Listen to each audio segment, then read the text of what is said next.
and welcome to Kids Corner. It's Shirley and Sir Winston, and we're getting ready for the next installment in the story to Moses. Now, if you remember, the last time we were together, Moses had led the Israelites across the Red Sea, and now they're going to be in the desert. So let's see what happens next. Once the Israelites had crossed through the Red or Reed Sea, they were truly in the desert. They traveled for 3 days without finding any water. When they finally found some, it was bitter. So they called the place Mara, meaning bitter. The people started to complain to Moses, saying, "What are we to drink?" Moses cried to the Lord, and the Lord showed him a piece of wood, and he threw it in the water, and the water became sweet. The Lord then told the Israelites, "If you listen carefully and do what I tell you, and do right, I will not send any of the diseases I sent to the Egyptians, as I am the Lord that heals you." The next place they camped was much better. Elim had 12 springs and 70 palm trees, but they needed to keep going through the desert. They were starting to get hungry, and they were grumbling against Moses and Aaron. "If only we had died by the Lord's hands in Egypt. There we sat around pots of meat and ate all the food we wanted, but you have brought us into the desert to starve all of us to death." Moses and God had another conversation, and the Lord said to Moses, "I will rain down bread from heaven for you. The people are to go out each day and gather what they need, and on the 6th day they are to gather twice as much. I am testing them to see if they can follow instructions." So Moses and Aaron said to the people, "You will see the glory of the Lord, because he has heard your grumbling against him. When you grumble, you're not complaining to us, but you are grumbling against the Lord." Moses told them that the Lord had said at twilight they would eat meat, and in the morning they would eat bread. That evening, quail, a small bird, came down and covered the camp, and the people had meat to eat. In the morning there was a layer of dew around the camp, but when the dew was gone, thin flakes like frost were on the ground. They didn't know what it was, but Moses said, "It is the bread that the Lord has given you to eat. Take only what you need for you and your family on this day."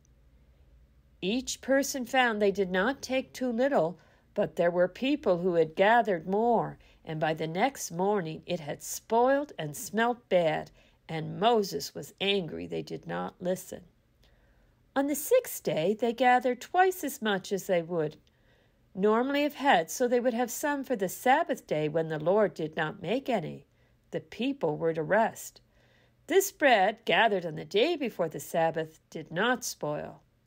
But again, some people did not follow instructions and were out looking for bread on the Sabbath.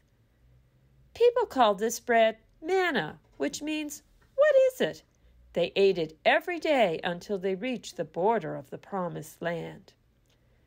God had Moses and Aaron put some manna in a jar so it could be kept, so the people could see the bread that God had provided them when he brought them out of Egypt. The people continued going through the desert. They camped at Rephidim. Again there was no water, and again the people complained, "Why did you bring us out of Egypt to make us, our children, and our livestock die of thirst?" Moses was afraid the people were going to hurt him, and he cried out to God, "What am I going to do with these people?" So God told him what to do. Moses went ahead of the people and took some of the elders with him. God was there at the rock at Horeb, and Moses, using the staff that he had used to strike the Nile, struck the rock, and water came out of the rock, and the elders saw it. This was not the only time the Lord saved the Israelites. While they were still at Rephidim, the Amalekites came down to attack them. Moses told Joshua to pick some men and go fight them, and that he would stand at the top of the hill with the staff of God in his hand. Moses went up the hill with Aaron and Hur. As long as Moses held up his hands, the Israelites were winning. But whenever he lowered his hands, the Amalekites were winning. Moses' hands grew tired, so they put a stone under Moses, and he sat on it. And then Aaron and Hur held up Moses' hands until sunset, when Joshua and his men overcame the Amalekite army. Moses built an altar to God and called the place, "The Lord is my banner." Well, that was certainly a story of God saving his people several times. But they seemed to have problems trusting that even though God had kept saving them, that he would do it again. They were really ready to go back to Egypt. And maybe that's a reminder to us that sometimes we have trouble trusting that God is always going to be there. But as we saw, God was, and he still helped his people. Shall we have a little prayer together? If you could bow your heads and repeat after me. Loving God, thank you for being there. Thank you for the people who look after us. Help us to be kind to others and to your world. Amen. And we'll see you next time at Kids Corner.